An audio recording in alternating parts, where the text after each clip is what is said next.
कांग्रेस के नेता राहुल गांधी इन दिनों चुनाव आयोग पर भिड़े हुए हैं। चुनाव आयोग के जरिए वो बीजेपी को निशाना बना रहे हैं। राहुल गांधी के साथ विपक्ष की तमाम पार्टियां चुनाव आयोग पर सवाल उठा रही हैं, लेकिन विपक्ष इन दिनों जो भी मुद्दा उठा रहा है वो उसी में फंसता जा रहा है, या कहें कि अपने ही जाल में उलझ रहा है। एक बार फिर कांग्रेस की पोल खुल गई है। इस बार चुनाव आयोग ने सबूत के साथ कांग्रेस को एक्सपोज कर दिया है, जिसके बाद बीजेपी ने भी कांग्रेस पर निशाना साधा है। वहीं चुनाव आयोग को घेरने के लिए राहुल गांधी दावे तो खूब कर रहे हैं, लेकिन वो कोई ठोस सबूत नहीं दे पा रहे हैं। चुनाव आयोग कह रहा है कि हलफनामा दीजिए, तो वो भाग रहे हैं और कह रहे हैं कि मेरा वचन ही मेरा हलफनामा है। लेकिन चीन वाले मामले पर हम सब देख चुके हैं कि कैसे सुप्रीम कोर्ट ने कहा था कि आपको कैसे मालूम पड़ा कि चीन ने भारत की जमीन पर कब्जा कर ली है, क्या आप वहां थे?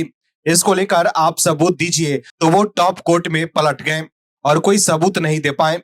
ऐसे में क्या गारंटी है कि वो अपने कथित वोट चोरी के आरोप पर नहीं पलटेंगे? हालांकि इस बार चुनाव आयोग ने तगड़ा पलटवार किया है। क्या है खबर, बताते हैं आपको इस रिपोर्ट में। दरअसल चुनाव आयोग ने एक बार फिर विपक्षी नेताओं के आरोपों पर पलटवार किया है।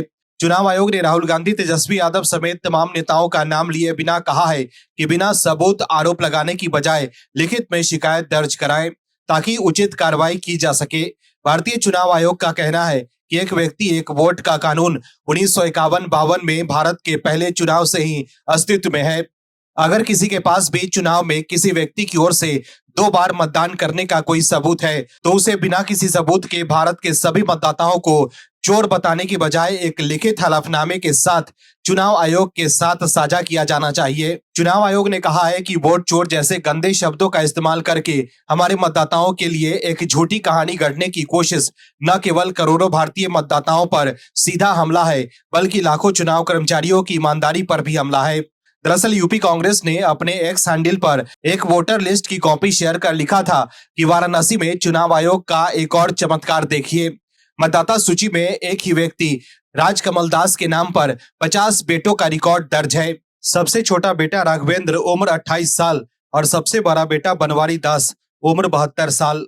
क्या चुनाव आयोग इस गड़बड़ी को भी सिर्फ त्रुटि कहकर टाल देगा, या मान लेगा कि फर्जीवाड़ा खुलेआम चल रहा है? वोट चोरी की यह घटना बता रही है कि सिर्फ बनारस के लोग ही नहीं, बल्कि पूरा लोकतंत्र ठगा गया है। चुनाव आयोग इसके लिए शपथ पत्र कब दे रहे हैं?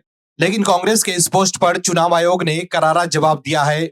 कांग्रेस को जवाब देते हुए यूपी सीईओ ने लिखा है कि संविधान के अनुच्छेद 324 के प्रावधानों के अनुसार लोकसभा एवं विधानसभा की निर्वाचक नामावली तैयार करने का कार्य भारत निर्वाचन आयोग करता है, तथा अनुच्छेद 243 में पंचायतों के लिए एवं अनुच्छेद 243 य में नगर निकायों के लिए निर्वाचक नामावली तैयार करने का कार्य राज्य निर्वाचन आयोग करता है। दिखाई गई मतदाता सूची के ऊपर नगर निगम निर्वाचक नामावली लिखा हुआ है। इससे ये स्पष्ट होता है कि ये मतदाता सूची नगर निगम की है, न कि लोकसभा अथवा विधानसभा की। दिखाई गई मतदाता सूची में मतदाताओं की फोटो नहीं है, जबकि लोकसभा एवं विधानसभा की मतदाता सूची में मतदाताओं की फोटो होती है। ऐसी स्थिति में एक मान्यता प्राप्त राष्ट्रीय राजनीतिक दल की प्रदेश इकाई द्वारा इस मतदाता सूची में हुई त्रुटि के लिए भारत निर्वाचन आयोग की ओर से इशारा किया जाना नैतिक रूप से उचित नहीं है। यूपी सीईओ की इस पोस्ट को चुनाव आयोग ने शेयर किया है। वहीं इस मामले को लेकर आज तक की एंकर अंजना ओम कश्यप ने भी बताया है कि कैसे कांग्रेस ने भ्रम फैलाया था और अब ये झूठ खुल गया है।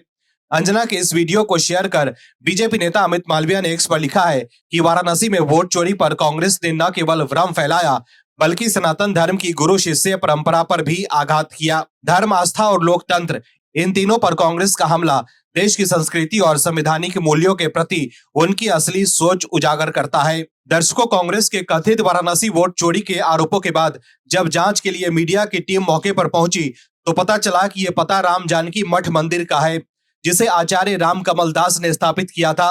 मंदिर के प्रबंधक राम भरत शास्त्री ने बताया कि आश्रम गुरु शिष्य परंपरा पर चलता है और विरक्त जीवन अपनाने वाले शिष्य अपने गुरु का नाम पिता के स्थान पर दर्ज करवाते हैं। यह पूरी तरह से कानूनी है और 2016 में भारत सरकार ने इसकी अनुमति दी थी। ऐसे में कांग्रेस का यह दावा गलत साबित हुआ। Bureau report, OMH news. आप दर्शकों से विनम्र निवेदन है कि चैनल को सब्सक्राइब जरूर करें